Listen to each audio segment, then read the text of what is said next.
hepatosplenomegalia y corioretinitis. En la tomografía craneal se observan calcificaciones periventriculares sin otros hallazgos.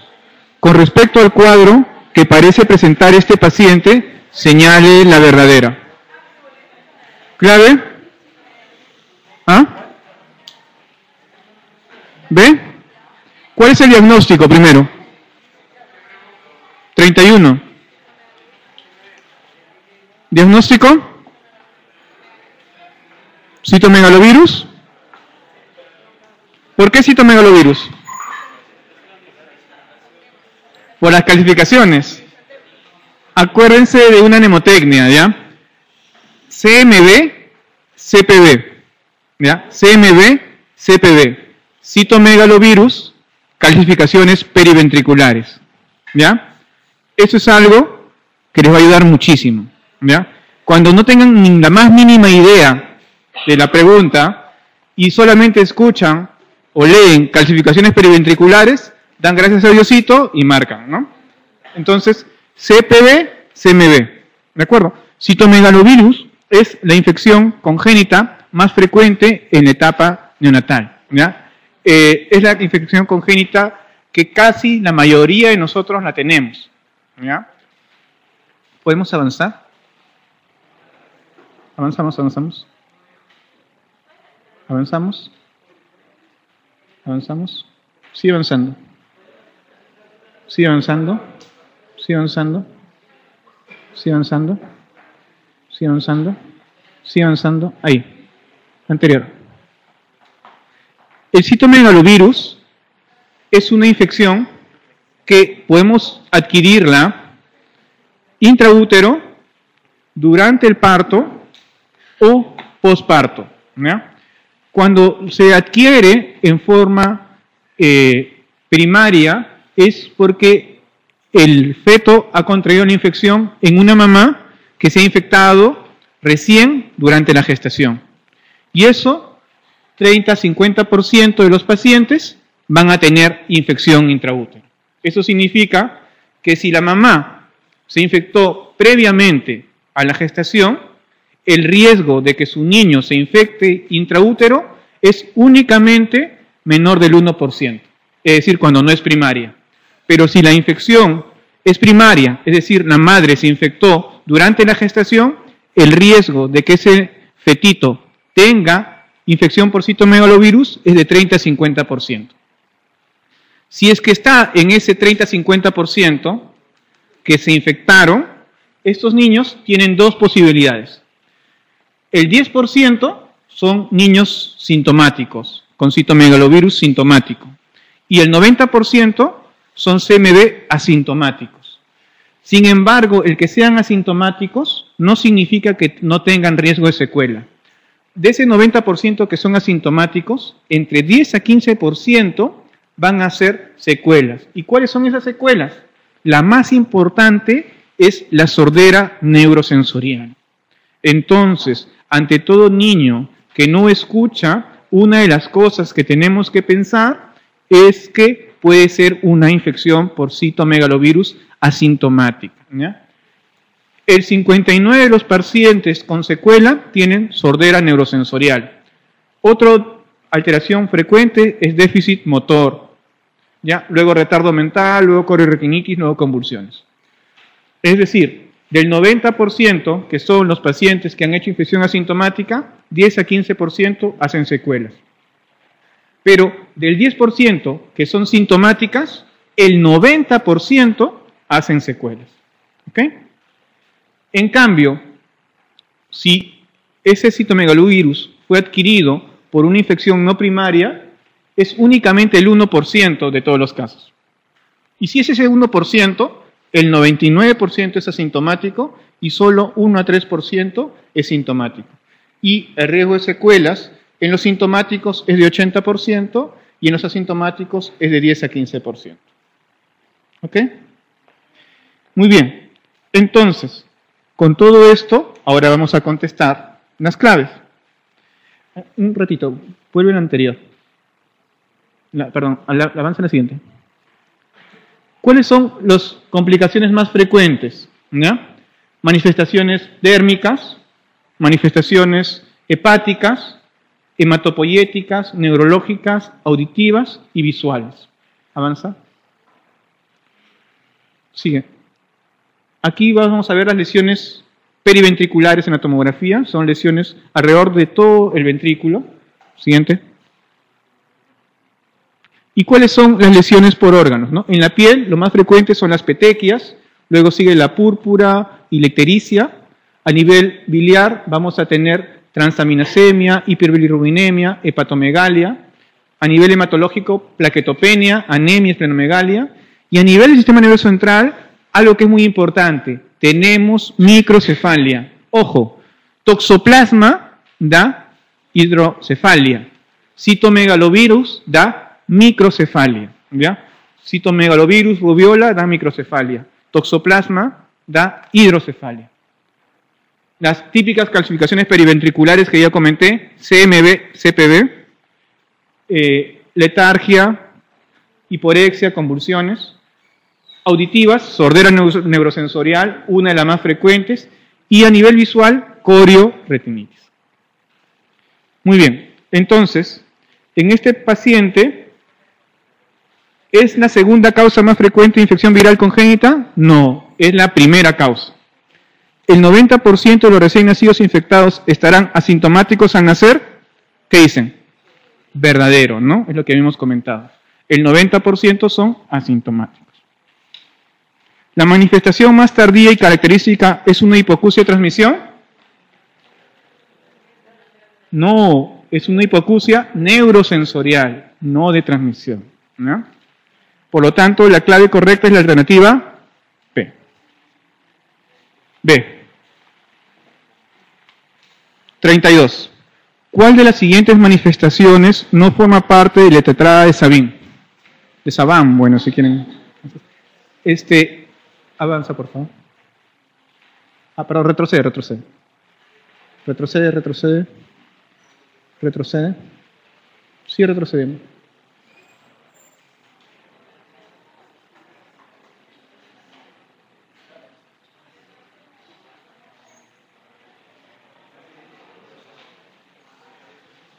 Ahí. Una más. No, avanza, por favor. Avanza. Ahí. Y la tetrada de Sabin es básicamente ¿para qué agente? Toxoplasma. ¿De acuerdo? ¿Y en qué consiste esta tetrada? Consiste en las famosas 3 Cs. ¿Ya? ¿Cuáles son las 3 Cs? Calcificaciones difusas, convulsiones y corioretinitis, asociadas a hidrocefalia.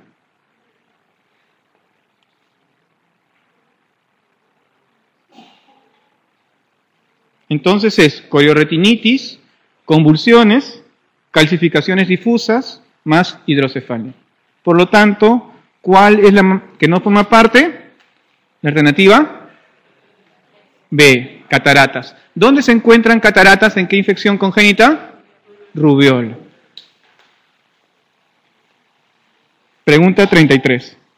Un recién nacido de 38 semanas de edad gestacional y 1.700 gramos presenta erupción púrpuro-petequial, hepatoesplenomegalia y se ausculta un soplo continuo áspero en segundo espacio intercostal izquierdo. En la radiografía de tórax se objetiva cardiomegalia con aumento de la vascularización pulmonar, así como en zona metafisiaria del húmero sin reacción perióstica. En relación con el cuadro que presenta este paciente, señalen la respuesta falsa. Sigue avanzando.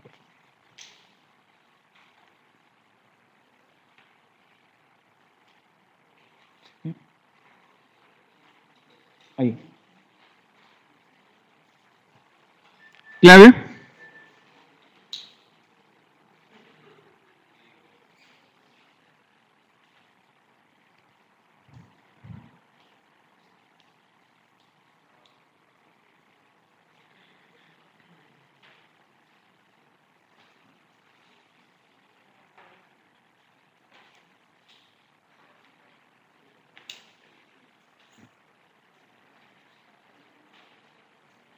¿Clave?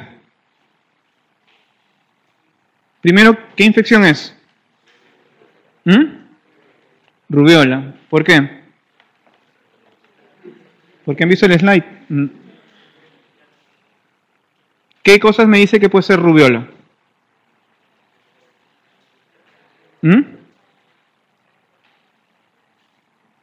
Avanza un poquito, por favor. Avanza.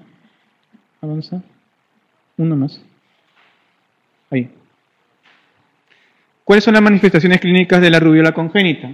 Una de las cosas más importantes es la hepatoesplenomegalia que tiene, la púrpura trombocitopénica, la anemia hemolítica, la ictericia y el retardo de crecimiento. Pero también va asociado a complicaciones cardiológicas. Las complicaciones cardiológicas son más frecuentes en rubiola y de entre ellas el ductus es la más frecuente. ¿Ya? Sigue avanzando. Pero también puede tener coartación de la aorta, puede tener estenosis de la pulmonar, puede tener CIA, CIB. Pero la más frecuente es el ductus arterioso. ¿De acuerdo? Este paciente entonces tiene hepatoesplenomegalia, lesiones purpuropetequiales, soplo continuo áspero en segundo espacio intercostal izquierdo. Cuando yo tengo un soplo continuo, puedo estar pensando en que es holosistólico o que es sistodiastólico. Si fuera sistodiastólico, ¿en qué estaríamos pensando? En un ductus, ¿no es cierto? Soplo maquinario. Y si fuera holosistólico, un CIB. Entonces, lo más probable es que este paciente tuviera una rubiola congénita. ¿El virus puede aislarse en sangre? Sí, ¿no? Se puede hacer cultivos para virus en sangre. ¿El lactante puede permanecer con infección crónica durante meses después del nacimiento? Sí. El lactante puede mantener la infección a nivel de las heces, puede eliminar y hacer eliminación de virus por las heces hasta el año de vida inclusive. ¿Ya? La presencia de IgM específica antirrubiola refleja la producción en útero de anticuerpos por el feto. Regresa al anterior. Una menos. Sí, la producción de IgM va incrementándose a medida desde la etapa inclusive fetal, ¿no? Y se hace mayor más o menos al tercer mes.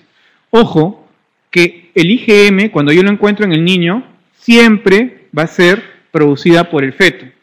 ¿Por qué razón? Porque es un pentámero, ¿ya? Es la inmunoglobulina más grande que existe. Entonces, nunca va a atravesar la barrera placentaria.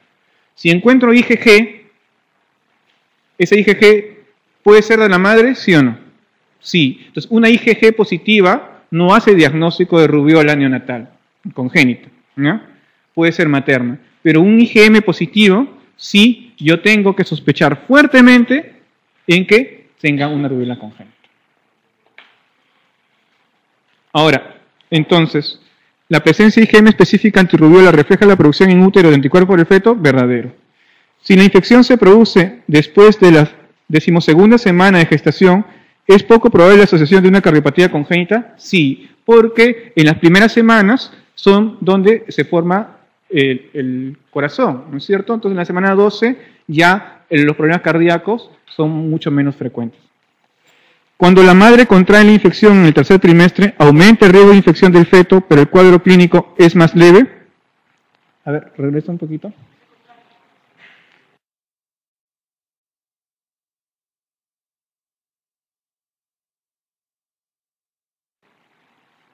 A ver, una adelante.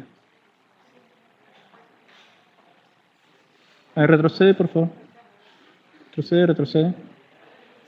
Avanza un poquito. Avanza.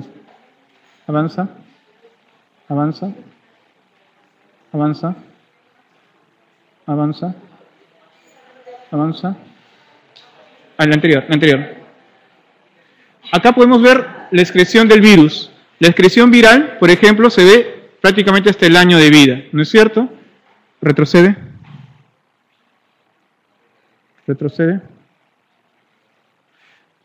El riesgo de malformaciones congénitas es inversamente proporcional a la edad gestacional, ¿no? Y puede ocurrir solo hasta las 16 semanas. A mayor edad gestacional, lo más probable es que no tengan infecciones congénitas. ¿De acuerdo? Entonces, el recién nacido normalmente tiene menos riesgo de infección en el primer trimestre, pero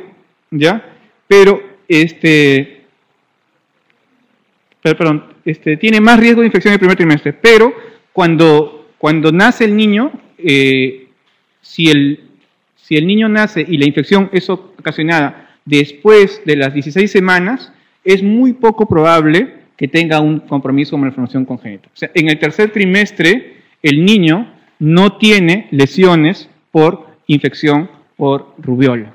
¿De acuerdo? No tiene lesiones por rubiola. Después de las 16 semanas ya no provoca lesiones por rubiola. ¿Ya? Entonces, la alternativa incorrecta es la alternativa A. ¿Ya?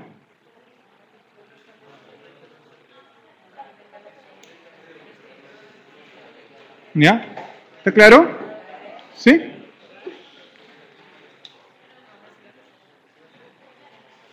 ¿Cuál de las siguientes manifestaciones es más frecuente en la forma precoz de la sífilis congénita?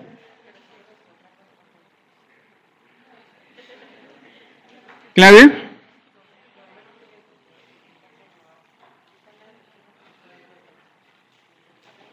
Avanza, por favor.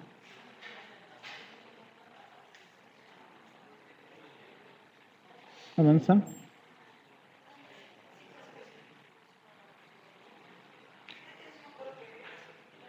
¿Cuál es la clave?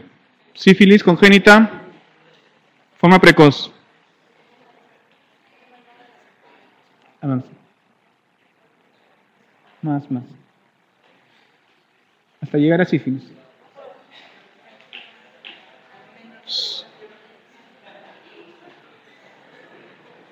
Sigue.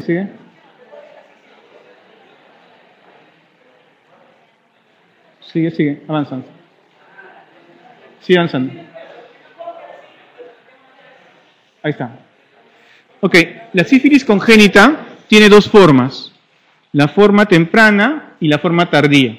¿Ya? Entonces, cuando yo tengo una sífilis congénita temprana, estamos hablando de las manifestaciones por sífilis en los primeros 2 años de vida. Y la tardía es después de los 2 años. Avanza. Entonces, en la sífilis congénita temprana vamos a tener lesiones típicas en piel y mucosas. Por ejemplo, el pénfigo palmoplantar. Vamos a ver ampollas en palmas y plantas, lesiones o fisuras anales y bucales, lesiones de rash maculopapular, rinitis, ¿no? Petequias, ¿ya? Rinitis y rash maculopapular, ¿no? Siguiente. A nivel óseo vamos a ver osteocondritis, periostitis y la famosa pseudoparálisis de Parrot, ¿no? Que en realidad no es una parálisis, sino que la reacción perióstica, la reacción del hueso provoca dolor, extremadamente dolorosa, y hace que el recién nacido no mueva el miembro, ¿no? Entonces, ¿cuál sería lo incorrecto?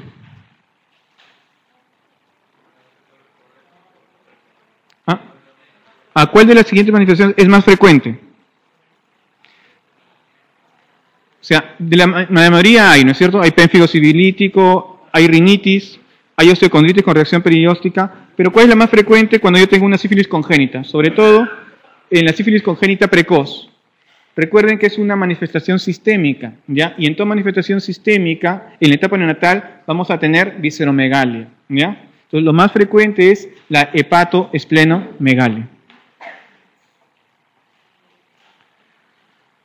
34, la alternativa correcta es la alternativa A. 35. Un recién nacido, hijo de una madre prostituta, presenta en el 7º día de vida un cuadro de fiebre con letargia, rechazo de las tomas, así como convulsiones. A la exploración destaca hepatoesplenomegalia con fontanela anterior abombada y lesiones vesiculares en calota craneal. ¿Cuál sería la causa más probable de este cuadro?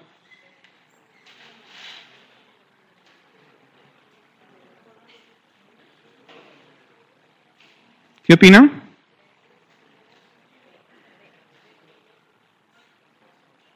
¿Clave? B, dedo, ¿no? El antecedente materno hace sospechar de que pudiera tener, ¿qué cosa? Herpes, ¿no? Herpes virus.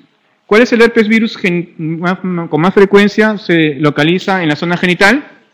El tipo 2. Si atraviesa el canal del parto, entonces este niño puede contagiarse, ¿no?, por herpes virus tipo 2 y en la etapa neonatal rápidamente puede hacer una encefalitis, ¿no?, o una meningoencefalitis por herpes, ¿ya? La meningoencefalitis por herpes es una meningoencefalitis muy severa, muy agresiva y de mal pronóstico, ¿no? El tratamiento debe ser con, ¿qué? Aciclovir endovenoso. Clave entonces de la pregunta 35, la alternativa D. Pregunta 36. Respecto al crecimiento intrauterino retardado, simétrico, todo lo siguiente es correcto, excepto.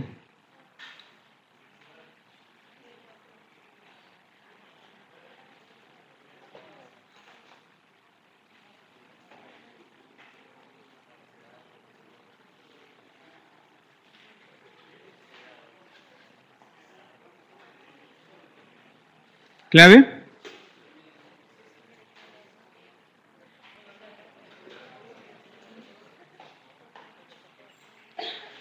El crecimiento intrauterino retardado, ¿no?, es lo que nosotros hablamos como retardo de crecimiento intrauterino, ¿ya? Y en realidad son de dos tipos, ¿no? El simétrico y el asimétrico. Cuando hablamos de retardo de crecimiento simétrico es porque la injuria que ha provocado hipoxia va desde el primer trimestre, ¿de acuerdo? Y entonces va a provocar compromiso del crecimiento y del peso desde el primer trimestre. ¿Esto qué va a ocasionar? Que el niño salga pequeño y delgadito.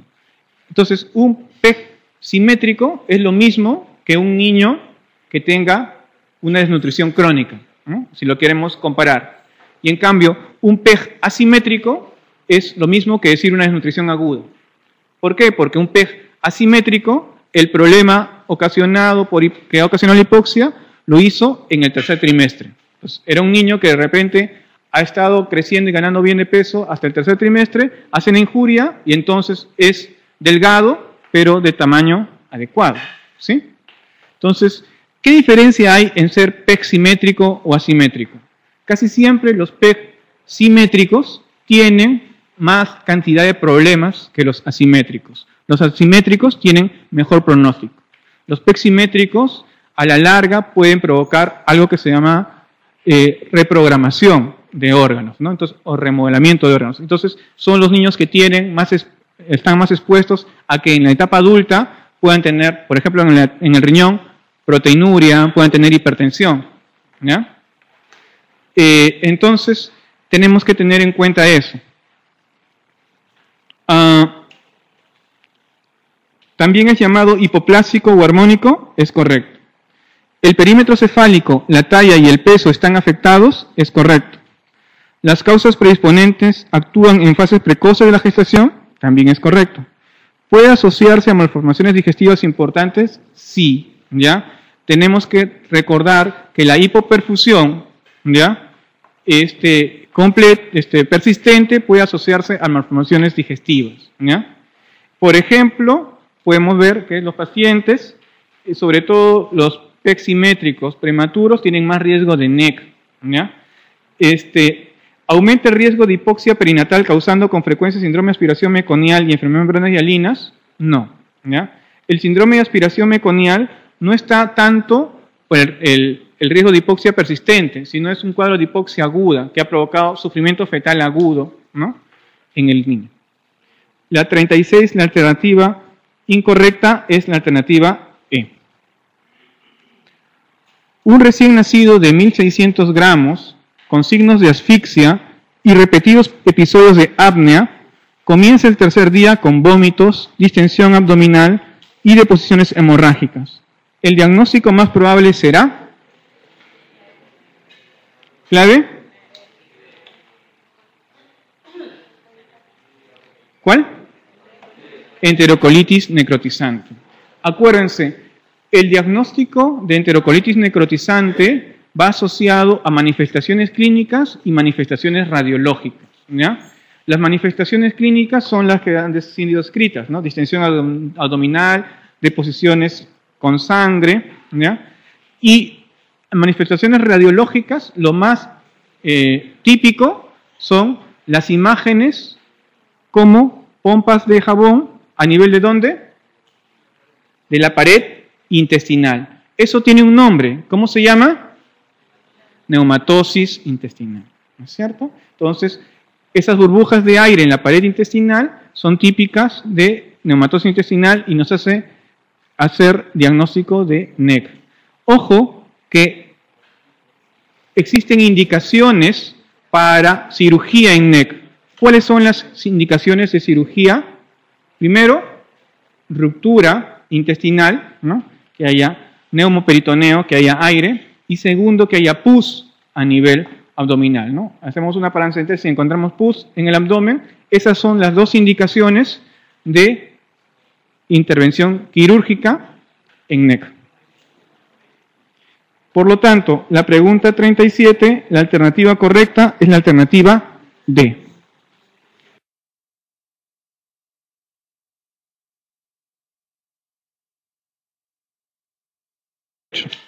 Un recién nacido a término, con un cuadro grave de anoxia perinatal, nacido de nalgas, con severa distocia. Esta está repetida. Bueno, la clave entonces ahí es hemorragia suprarrenal, ¿no? Y lo habíamos comentado. 39. Respecto a la hipoglicemia del hijo de madre diabética, señale cuál de las siguientes afirmaciones es falsa.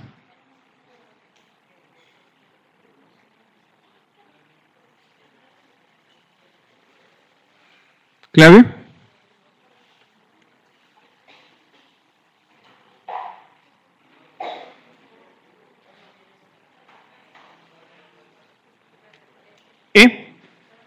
A ver, se observa en el 75% de los hijos de diabéticas y en el 25% de los hijos de madres con diabetes gestacional. Sí, es mucho más frecuente la hipoglicemia en dos grandes grupos. La causa más frecuente de hipoglicemia son los niños PEG, ¿ya? Y más que PEG, los prematuros, ¿no? Los prematuros son los niños con más causa de hipoglicemia. El grupo con más frecuencia de hipoglicemia son los prematuros. Y el segundo grupo más frecuente son los hijos de madres diabéticas. Los prematuros, ¿por qué? Porque no tienen la capacidad de las enzimas suficientes para hacer la glucogenólisis, ¿no? Y las reservas de glucógeno hepático que tienen son menores. Y los hijos de madre diabéticas, porque todo el tiempo han estado expuestos a sobrecarga de glucosa. Como la madre es diabética, hacen hiperglicemia y entonces la glucosa de la placenta pasa al recién nacido. Y entonces tienen niveles altos de glucosa el recién nacido. Pero como el páncreas del recién nacido es 0 kilómetros, entonces empieza a liberar más insulina. Y entonces, liberando más insulina, mantiene un nivel de glucosa adecuado para él. Pero ¿qué pasa cuando nace? ¿No? Nace y si la madre encima ha estado con un parto prolongado y obviamente está en ginecología y está con su destrocita con sodio y le dicen hay que hidratarla y lo único que hacen es pasar la destroza más rápido, ¿no? Como es típico, y obviamente que para hidratar no se hace soluciones de mantenimiento, ¿no? Ustedes saben eso. Le provocan más hiperglicemia, hacen más insulina al neonato y cuando nace hipoglicémico, ¿no? Entonces, es una de las cosas que tenemos que cuidar. Inclusive madres, neonatos cuyas madres no han sido diabéticas, solo por eso pueden provocar hipoglicemia, ¿no? Es muy importante entonces definir cuál es el factor de riesgo para que un niño haga hipoglicemia. Una causa es entonces el hiperinsulinismo secundario a glicemia incrementada. ¿Aparece en las primeras 24 horas de vida y suele ser asintomático? Sí. Las hipoglicemias sintomáticas casi siempre son hipoglicemias que están por debajo de 30. Entre 30 y 40 yo tengo hipoglicemia, pero no puedo tener síntomas. Es decir, el niño puede estar tranquilo, no está irritable, ¿ya? no tiene tremores, no hay convulsiones. Entonces, ¿qué hago? Generalmente, inicialmente lo trato con un bolo de leche, ¿no? Y miro, y si sigue hipoglicémica, le doy destroza. Clave, la pregunta C, la alternativa C es correcta también, hiperinsulinismo fetal. La alternativa D, la probabilidad de que el recién nacido presente hipoglicemia es más elevada cuanto más alta se encuentre en la cifra de glucosa en sangre de cordón. Eso también es correcto. Y se trata mediante infusión endovenosa de bolos de glucosa y debe retrasarse la alimentación oral para minimizar el riesgo de hipoglicemia de rebote. Eso es falso. Solamente damos bolo al inicio y después lo que hacemos es mantener una infusión de glucosa. La infusión de glucosa es la que mantiene al recién nacido y no es que le damos un bolo y lo dejamos, sino otra vez va a ser hipoglicemia, ¿de acuerdo? Entonces, el bolo de destroza al 10%, 12 por kilo, se da al inicio y se pone en una infusión de glucosa con un BIG que va entre 4 y 6. O sea, en 30 minutos se toma un nuevo control y si sigue hipoglicémico, se aumenta el BIG. ¿De acuerdo? Así hasta llegar a una concentración de destroza de 12.5%. Si la concentración de destroza es más de 12.5%, para seguir aumentando el BIG necesitamos una vía central, porque por una vía periférica no podemos pasar concentración de destroza más de 12.5%. ¿No? Entonces, la clave incorrecta es la alternativa E. Sí.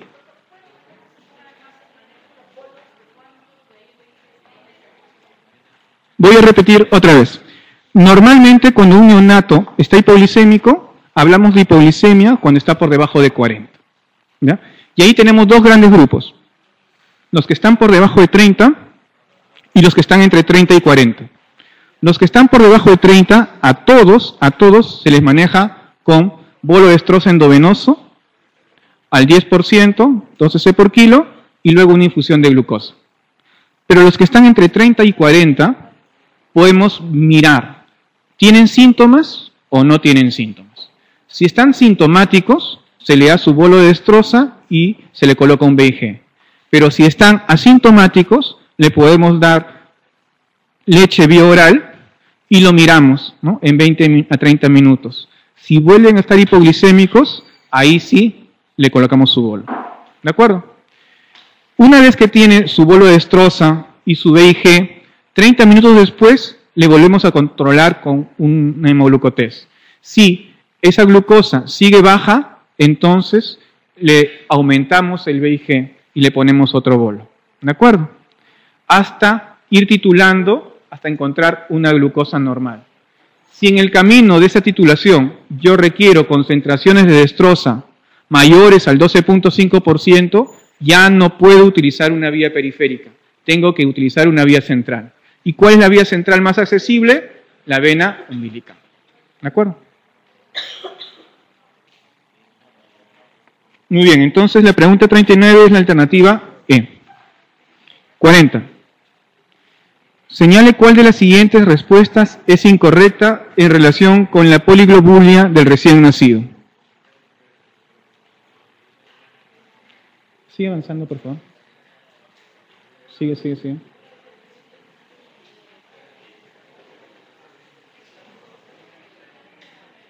¿De qué o no? La anterior. Ya. Clave.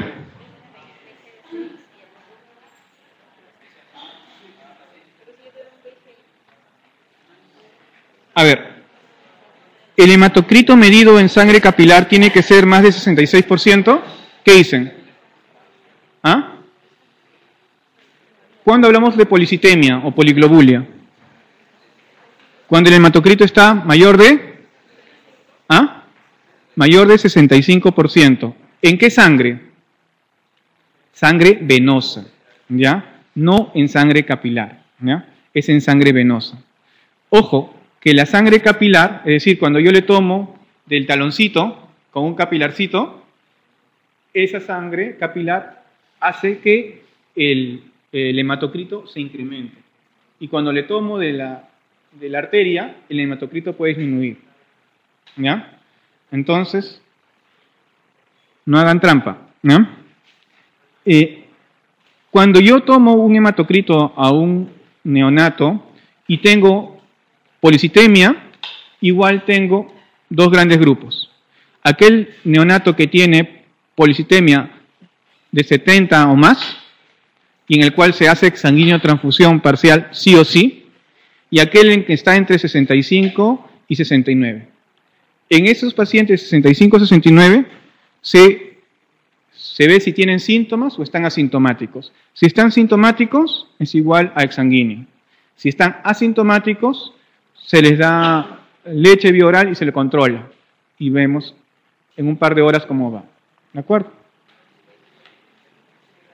¿Se asocia a cianosis cutánea? Sí. Acuérdense que la cianosis depende del nivel de hemoglobina.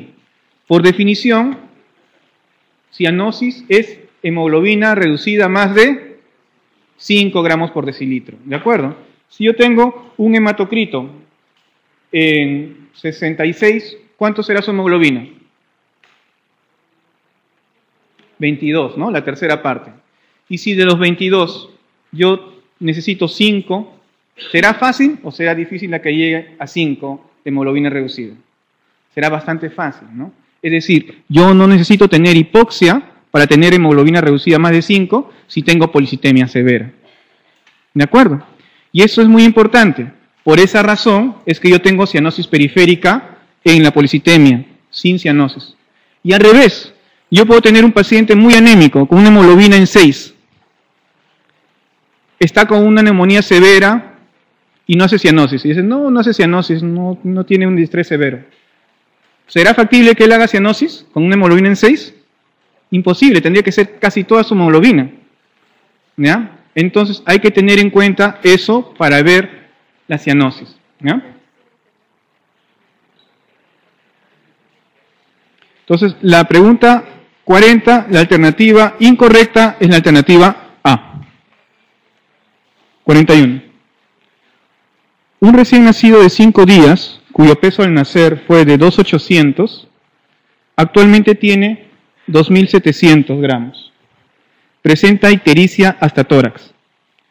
Madre primeriza refiere que presenta deposiciones oscuras. Respecto a la ictericia en este neonato, ¿es cierto que? Por favor, retrocede. Retrocede bastante hasta ictericia.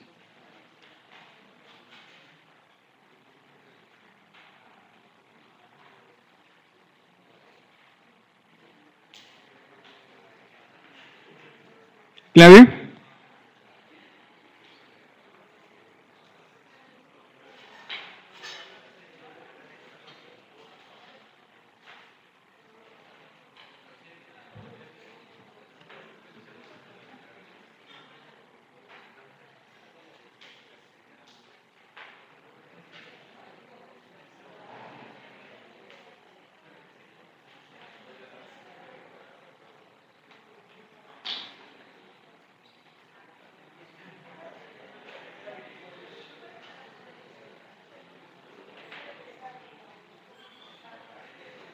Sí, retrocediendo. ¿Cuál sería la clave? Recién nacido de 5 días, peso al nacer 2.800, actualmente tiene 2.700. Ictericia hasta tórax. Madre primeriza refiere que presenta deposiciones oscuras. Respecto a la ictericia en este neonato, ¿es cierto que? ¿Clave? Sí. ¿Qué tipo de ictericia tiene este neonato? Sigue, un poquito más. Retrocede un poquito más. Un poco más. Un poquito más. Uno más. Ahí. La ictericia de este neonato puede ser de varios tipos, ¿no? Yo puedo hablar de ictericia fisiológica y de ictericia patológica, ¿no es cierto? Una ictericia fisiológica en un recién nacido es una ictericia que, si es a término, ocurre entre el tercer y quinto día de vida, ¿ya? Y que normalmente dura 2 semanas. ¿De acuerdo? Una ictericia patológica casi siempre está asociada a infecciones, a hemólisis, ¿no? A incompatibilidades. Pero también tenemos las famosas ictericias asociadas a leche materna. Y en el grupo de ictericias asociadas a leche materna tenemos 2 tipos. La primera, que es la ictericia por falta de aporte, que ocurre en la primera semana de vida, y la segunda es la ictericia por la leche materna en sí, que ocurre a partir de la segunda semana. Entonces, si nosotros vemos el tiempo de vida del recién nacido, podemos más o menos sospechar en cuál tipo de ictericia sería.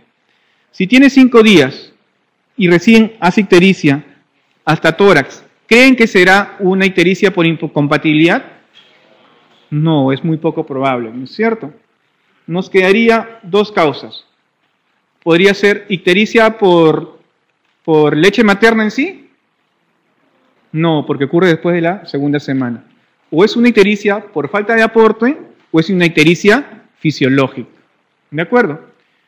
¿Cuál creen de esas dos que podría ser la causa? ¿Cuál? ¿Fisiológica? ¿Están de acuerdo con la bajada de peso? ¿Qué opinan? ¿Es mucho?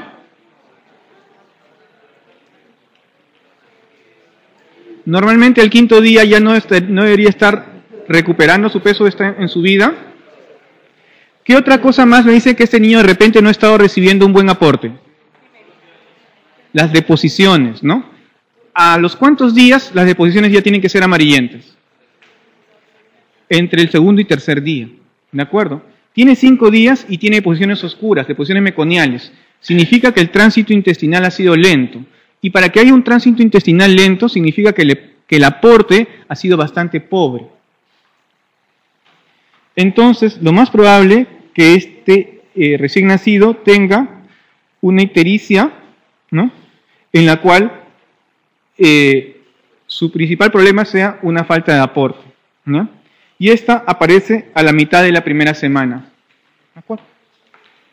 41, la alternativa correcta es la alternativa C.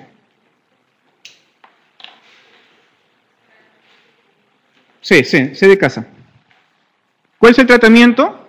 Obviamente, darle más leche, ¿no? Acuérdense que la ictericia por falta de aporte puede provocar algo que llamamos deshidratación hipernatrémica, ¿ya? El niño puede tener deshidratación hipernatrémica con sodios bastante altos, porque simplemente hay una contracción del intravascular, ¿ya?, y falta de solvente y por lo tanto el sodio incrementa. Puede provocar, cuando es muy severa, hasta sangrado, ¿no?, hemorragia subaracnoidea. 42. La forma neurotóxica de la bilirrubina en el recién nacido es la bilirrubina no conjugada o indirecta. Y sobre todo la bilirrubina indirecta libre, ¿ya? Porque la ligada albúmina no pasa la barrera encefálica, ¿ya? Para que pase tiene que estar libre del albúmina. Y eso es bien importante porque si un niño, encima de tener ictericia, es hipoalbuminémico, el riesgo de encefalopatía aguda por bilirrubinas va a ser mayor. Clave entonces de la pregunta 42 es la alternativa A. 43. Un neonato que presenta ictericia hasta las 72 horas de nacido con grupo O RH positivo, hematocrito normal, resto del examen clínico normal, madre con grupo A RH positivo, indique la posibilidad diagnóstica.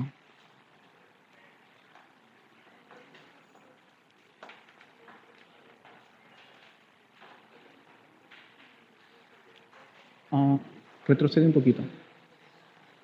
Retrocede más. Más. Más. Más.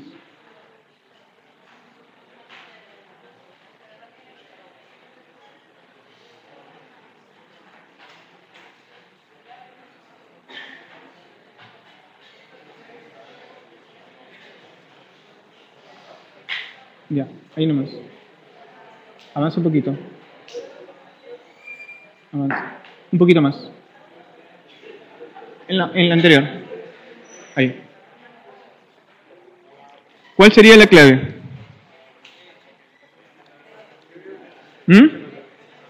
¿B?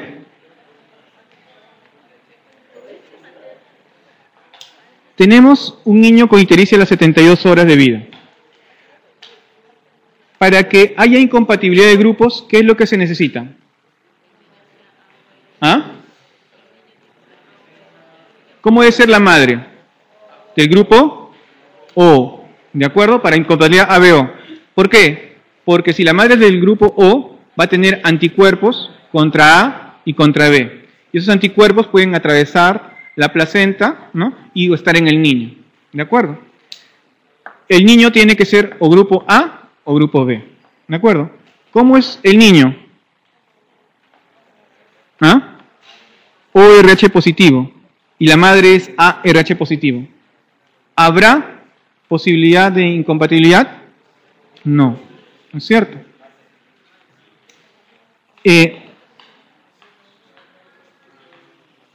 ¿Podría ser incompatibilidad de grupo? No, ¿no es cierto?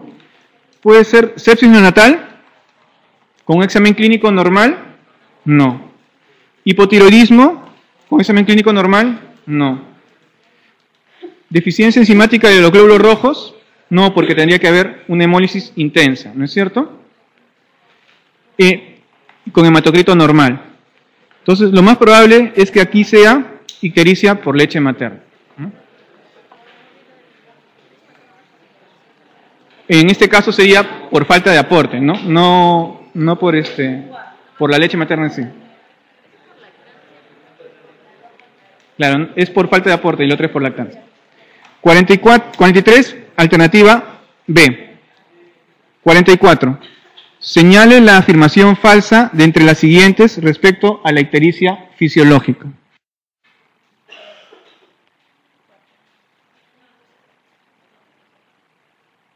¿Clave? C. Acuérdense, toda ictericia que empiece en las primeras 24 horas de vida siempre es patológica, ¿ya? ¿Cómo nos damos cuenta de una ictericia patológica? Una ictericia patológica es aquella cuya bilirrubina aumenta en más de 5 miligramos por decilitro al día en un paciente, y eso me sugiere hemólisis. O si la velocidad de ascenso es mayor de 0.5 miligramos por decilitro por hora. O si la ictericia es prolongada. Hablamos. Si es a término, más de 2 semanas. Y si es prematuro, más de 3 semanas. ¿Por qué? Porque la ictericia fisiológica está descrita que dura 2 semanas en un a término y hasta 3 semanas en un prematuro. Si excede esos plazos, estamos hablando de una ictericia patológica. Y finalmente, si la bilirrubina directa es mayor de 2 miligramos por decilitro o más del 20% de la bilirrubina total, ¿no? Ahí hay que sospechar de colestasis neonatal. Por lo tanto, la alternativa, la clave es la alternativa C. 45.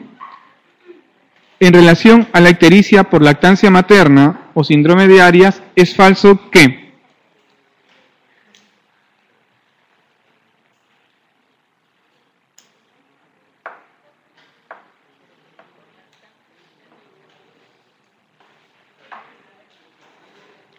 aquí hablamos de la ictericia no por falta de aporte, sino la ictericia por la lactancia en sí, ¿de acuerdo? Entonces, esta ictericia ¿es aproximadamente 1 de cada 200 recién nacido a término? Sí. ¿Es una ictericia que aparece al final de la primera semana alcanzando su máximo en la tercera? Sí. ¿Se puede alcanzar cifras de hasta 30 miligramos por decilitro? ¿De ahí el riesgo de clernícterus en estos neonatos? No, eso es falso, ¿ya? En realidad es muy, muy raro que la ictericia por leche materna pase los 20, ¿ya? Y nunca pasa más de los 25, ¿no? En la patogenia se implican varias sustancias presentes en la leche materna como pregnabiol, ácidos grasos y glucuronidasa. Sí, se dice que existe una alteración en las enzimas que provocan un incremento en la bilirrubina indirecta. ¿Puedes retroceder un poquito? Un poquito más. Ahí. Para que haya ictericia, necesitamos de varias enzimas, ¿ya? Normalmente los glóbulos rojos del recién nacido son diferentes al glóbulo rojo en el niño. ¿Por qué? porque el glóbulo rojo del recién nacido tiene una hemoglobina especial que se llama la hemoglobina F o fetal, que tiene más afinidad por el oxígeno que la hemoglobina del adulto y que es necesario en la etapa fetal para que a través de la barrera transplacentaria el oxígeno pase del glóbulo rojo del adulto al glóbulo rojo fetal. ¿De acuerdo? Pero una vez que ya nace el niño, esa hemoglobina F ya no es necesaria y entonces empieza a haber destrucción de glóbulos rojos. Entonces, a través del grupo M se convierte por la enzima en oxigenasa a biliverdina y luego la biliverdina a bilirrubina en el fagocito, en el sistema fagocito, ¿no? En los macrófagos. Luego esa bilirrubina es eliminada por el torrente sanguíneo y viaja a través de las proteínas transportadoras. La proteína transportadora por excelencia es la albúmina. Llega hacia el hígado y en el hígado, a través de la glucoroniltransferasa, se conjuga y se elimina por la bilis. En la bilis llega al intestino y se forma urobilinógeno, urobilina en la vía urinaria o si no se excreta por las heces. Pero una parte nuevamente se desconjuga a través de la beta-glucuronidasa y llega a la sangre. La beta-glucuronidasa se dice que está incrementada en los niños que tienen lactancia materna exclusiva. Y eso hace que la cantidad de bilirrubina desconjugada sea mayor. Y por eso se cree que es la causa de la ictericia, aunque esta es una teoría, nada más, ¿no? Muy bien. La clave de la pregunta 45 es la alternativa C. 46. ¿En cuál de los siguientes casos no está indicada la profilaxis anti-D en una mujer RH negativa, siendo el padre RH positivo? O sea, darle inmunoglobulina. Clave, alternativa C. Acuérdense, ¿a quiénes vamos a dar inmunoglobulina? Cuando la madre aún no haya creado anticuerpos. Si ha creado anticuerpos, ya no nos va a servir de nada. Por lo tanto, yo tengo que tener en la madre, ¿qué tipo de KUNS hago? Indirecto. En el recién nacido hago KUNS directo. ¿Ya? Ojo que la prueba de KUNS es muy importante cuando yo tengo incompatibilidad de RH. Ahí sí es bastante sensible y específica. Pero para incompatibilidad BO no me sirve. Yo puedo tener incompatibilidad BO y tener KUNS directo negativo. ¿Ya? La clave entonces de la pregunta 46 es la alternativa C. 47. En la ictericia por incompatibilidad de grupos sanguíneos ABO, marque la alternativa incorrecta.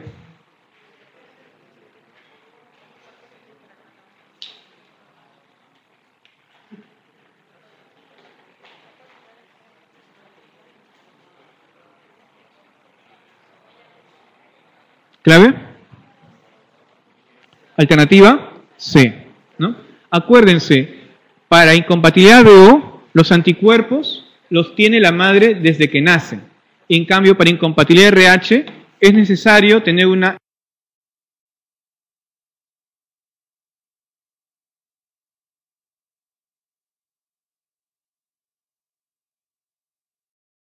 exposición previa. Entonces, si yo tengo incompatibilidad RH, lo más probable es que la madre ya haya sido expuesta al antígeno previamente. ¿Ya? Es decir, es su segundo hijo o ha tenido un aborto previo. ¿Ya? Y por eso ya ha sido expuesta al antígeno D, que es el antígeno del RH, D mayúsculo. Pero para incompatibilidad BO, en el primer niño ya puedo tener incompatibilidad BO. Entonces, la alternativa incorrecta es la alternativa C. La sensibilidad de la madre provoca ictericia más intensa en el segundo hijo. Eso es falso.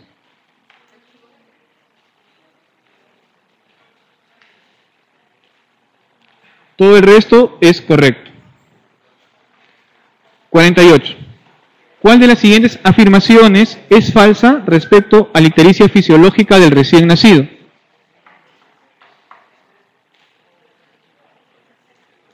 Clave incorrecta, ya habíamos comentado, ¿no? La ictericia fisiológica en un recién nacido a término dura 2 semanas y en un prematuro hasta 3 semanas. Entonces, dura alrededor de un mes, eso es falso.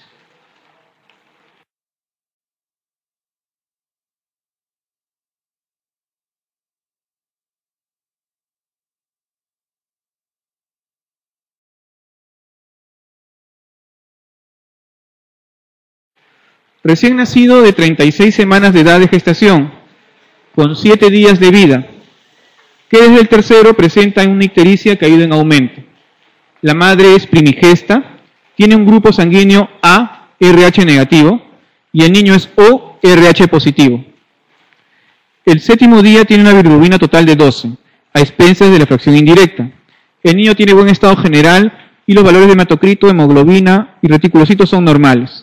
¿En qué causas de hiperbilirrubinemia entre las siguientes hay que pensar en primer lugar?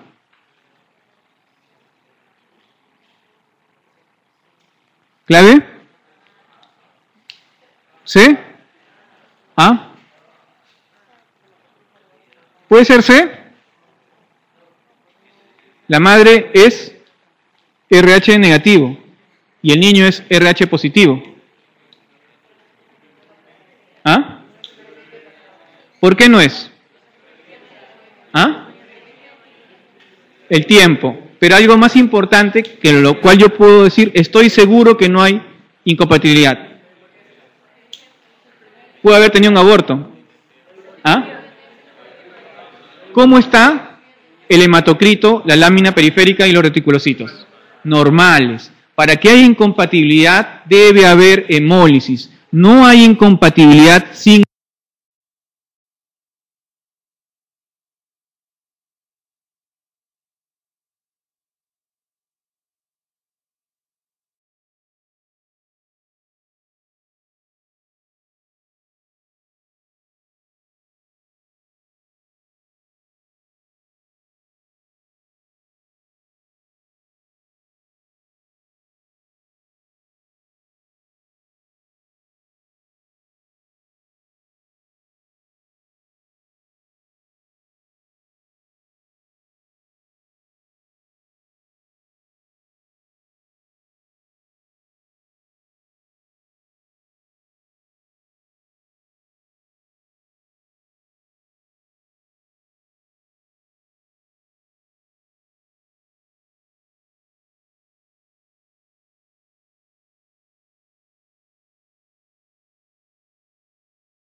Avanzamos. Sigue. Ahí. Acuérdense de esto siempre, ¿ya? Toda ictericia en las primeras 24 horas de vida siempre es patológica. Y si ocurre en las primeras 12 horas, deberíamos asustarnos, porque lo más probable es que sea una incompatibilidad severa. ¿Ya? Entonces, ictericia en las primeras 12 horas de vida es una incompatibilidad que probablemente nos lleve a una exsanguíneo transfusión. Clave de la 50 es la alternativa A. Retrocede un poquito. Un poquito, retrocede. Más.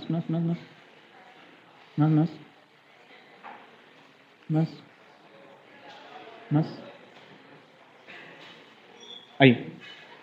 En el gráfico. Algo que hay que tener en cuenta con respecto a lo que es ictericia fisiológica, ¿ya? En ictericia fisiológica existe una curva y el pico máximo está entre el tercer y quinto día de vida. Luego va cayendo y se normaliza a las 2 semanas. ¿De acuerdo? Entonces, esta curva es muy importante recordarlas para niños a término. Para niños prematuros, la curva va un poco más hacia la derecha, porque el pico está entre el quinto y séptimo día y demora más tiempo, 3 semanas. ¿Ya? Normalmente, si ustedes se dan cuenta, ven la ictericia, no pasa de 12. ¿Ya? 51.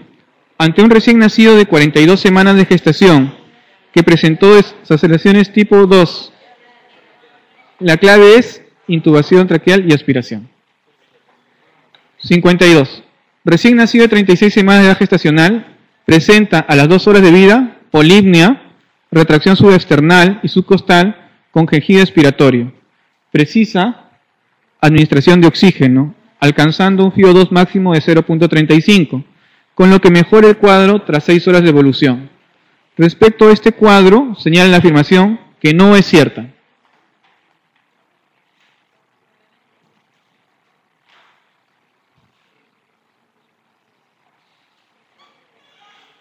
Avanza un poquito más.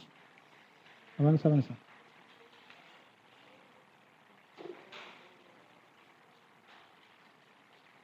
Pasamos ustedes.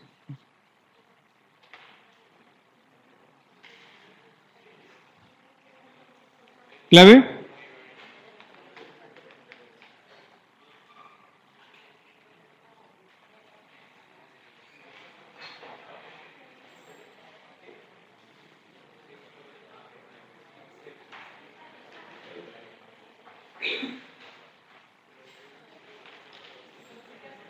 Ahí.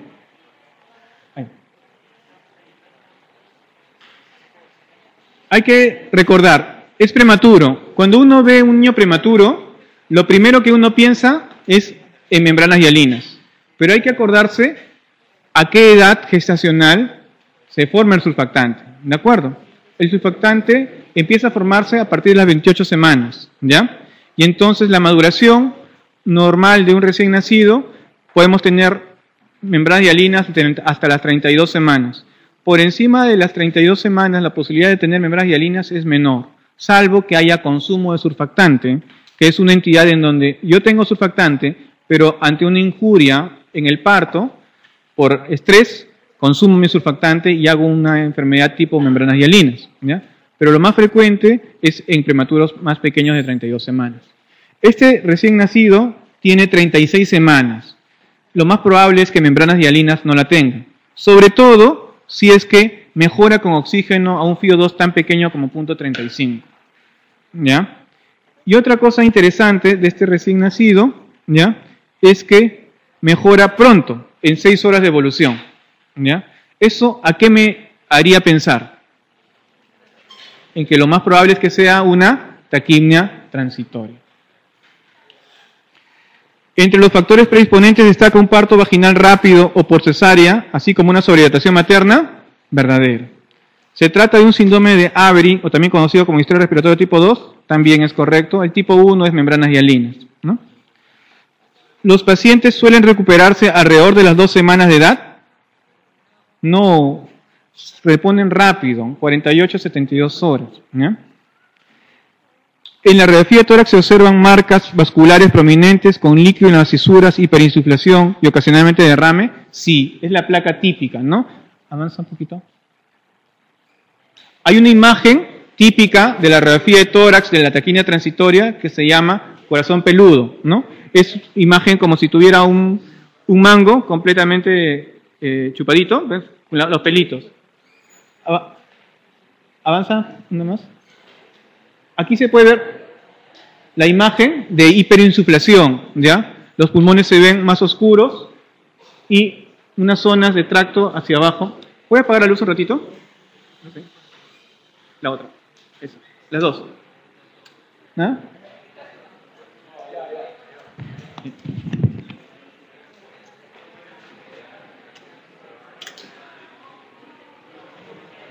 A ver, esta zona de acá, ahí, por acá, esta acá, ahí, ¿ya?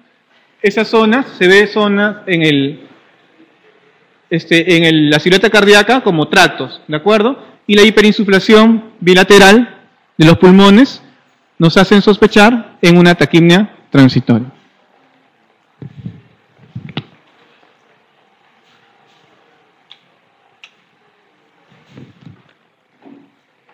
Muy bien, seguimos.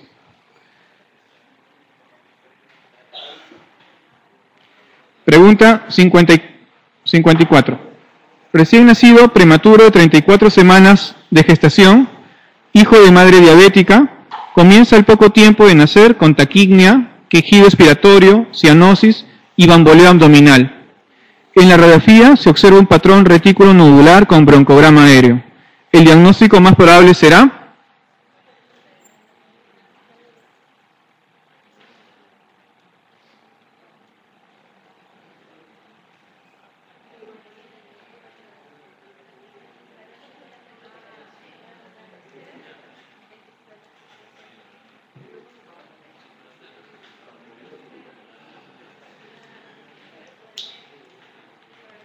Aquí hay que tener en cuenta los factores de riesgo, ¿ya?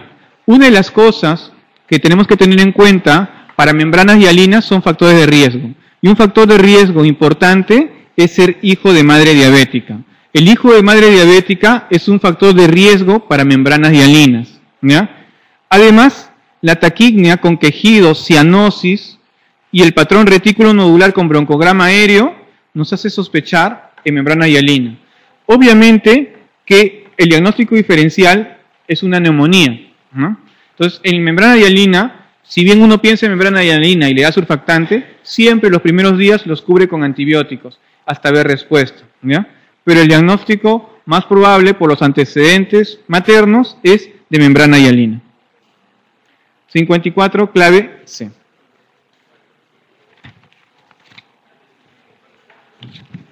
(55) Señale la afirmación falsa respecto al manejo de los recién nacidos prematuros.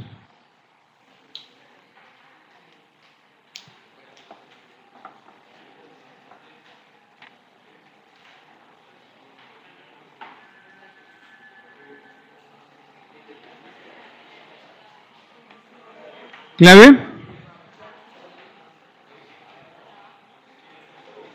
Alternativa A, ¿no es cierto? La administración prenatal de corticoides a la madre es beneficiosa ¿cuándo? Cuando los recién nacidos son más pequeños, menores de 34 semanas. ¿De acuerdo? Acuérdense que los corticoides en los niños prematuros no solo se dan para modulación pulmonar, sino ¿para qué otras cosas más? ¿De qué los protege, por ejemplo? Hemorragia intraventricular si es que damos betametasona, ¿no es cierto? No con dexa, sino con betametasona. ¿Qué otra cosa más? ¿Ah?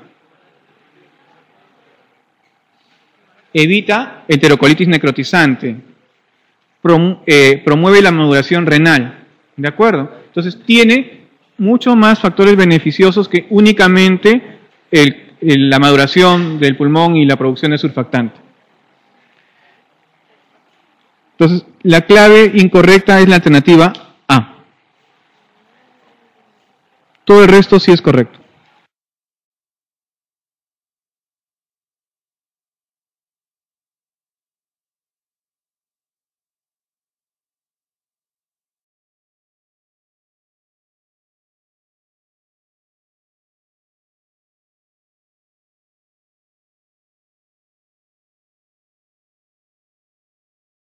(56) En el test de Silverman-Anderson, ¿cuál de los siguientes parámetros no se valora? Avanza un poquito. No, retrocede un poquito, retrocede. Un poquito más.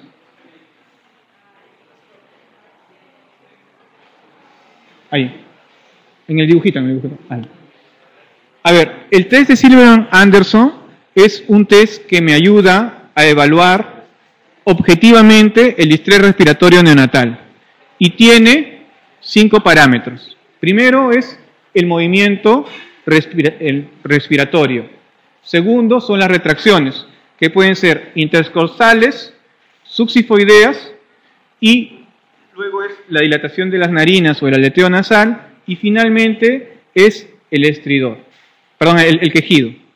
¿Ya? Entonces, en el primero es 0, 1 y 2. Primero es cuando la respiración es sincronizada con una ampliación superficial. Cuando es una ampliación profunda, pero todavía sincronizada, es 1. Y cuando hay un desbalance tóraco-abdominal, es 2. Las retracciones son ausencia, leves o marcadas.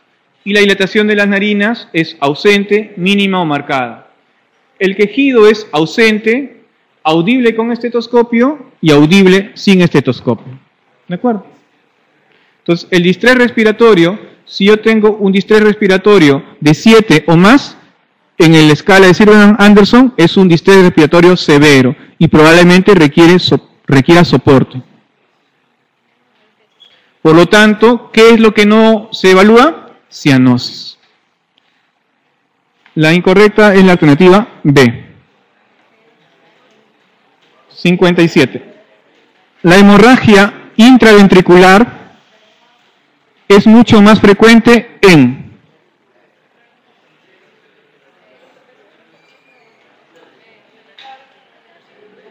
clave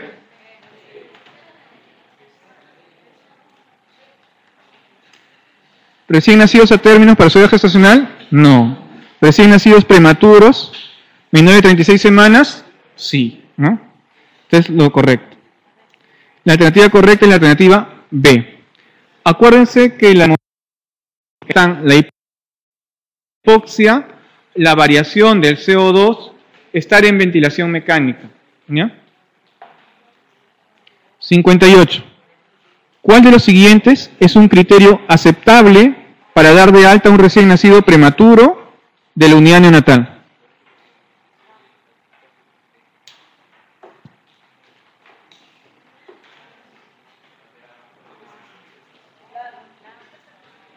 Acuérdense que el prematuro tiene varias deficiencias.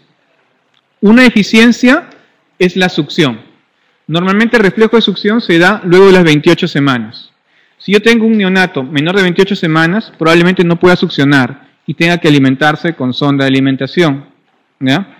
Luego, poco a poco, a medida que tenga edad corregida, va a quitarse la sonda de alimentación y se la va a dar por deglución, en forma lenta. ¿Ya? El otro problema es la termorregulación. La termorregulación consiste en la capacidad en la cual el niño puede estar a una cierta temperatura sin hacer hipotermia, ¿no? Los prematuros tienen un punto de temperatura de equilibrio mucho mayor que un recién nacido a término. Es decir, con temperaturas mayores pueden hacer hipotermia. ¿De acuerdo? Entonces, es más difícil regular la temperatura a menor edad. Por lo tanto, mientras más prematuro sea, debo mantenerlo en incubadora. A medida que la temperatura de él sea regulada, entonces puedo mantenerlo sin incubadora y por ende es una de las condiciones que tenemos que tener presente siempre al alta, la termorregulación.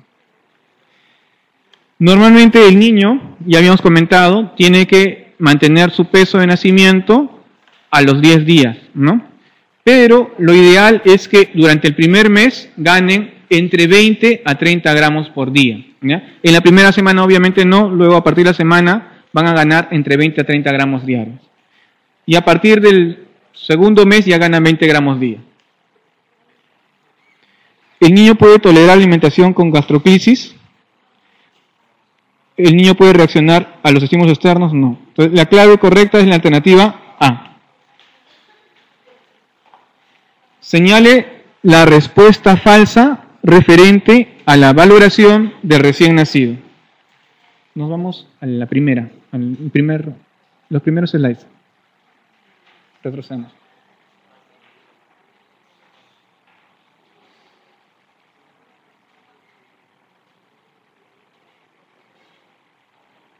Más adelante, más atrás, perdón. Retrocede más. Un poco más, un poquito más, ahí.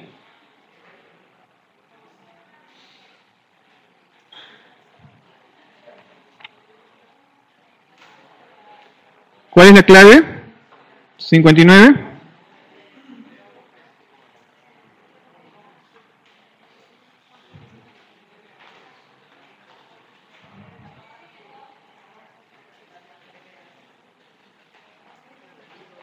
A ver, clave D. Denominamos recién nacido pretérmino aquel cuya edad gestacional es menor de 37 semanas. ¿Correcto o incorrecto? ¿Eso es? Correcto. ¿De acuerdo? Denominado recién nacido término de bajo peso aquel cuyo peso de nacimiento es menor de 2.500. ¿Eso es? Verdadero.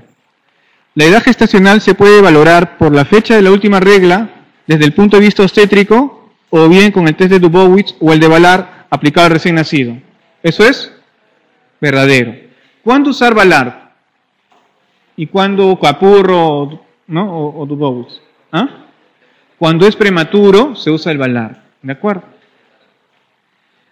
¿La patología asociada a un recién nacido pretérmino es comparable a la patología asociada a un recién nacido con bajo peso? No, son completamente diferentes, ¿no? Entonces, recién nacido de bajo peso es un recién nacido que probablemente haya tenido un retardo de crecimiento intrauterino, ¿ya? En cambio, un prematuro, la mayoría de sus órganos son inmaduros, ¿no? Cosa que un pez no lo tiene.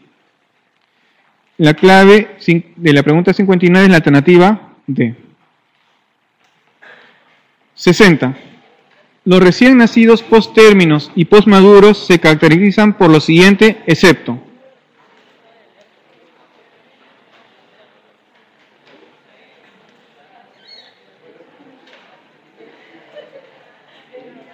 ¿Ah?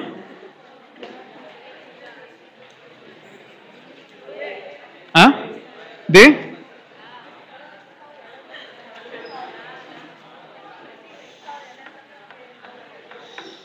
Son hiperalertas, son mucho más reactivos, ¿no? El anugo. El anugo no se presenta en los posttérminos. El anugo son unas vellosidades que se ven en los recién nacidos a término y pretérminos que desaparecen. En cambio, no se ve en los posttérminos. Lo típico, lo característico en los posttérminos es la piel. Es una piel muy gruesa que muchas veces es como que se descascara, ¿no? Tienen mucho cabello, tienen las uñas largas y a veces el tejido celular subcutáneo está disminuido, ¿no? Entonces, la pregunta 60, la alternativa correcta es la alternativa A, ¿no? La clave es la alternativa A. A ver, 2 minutos.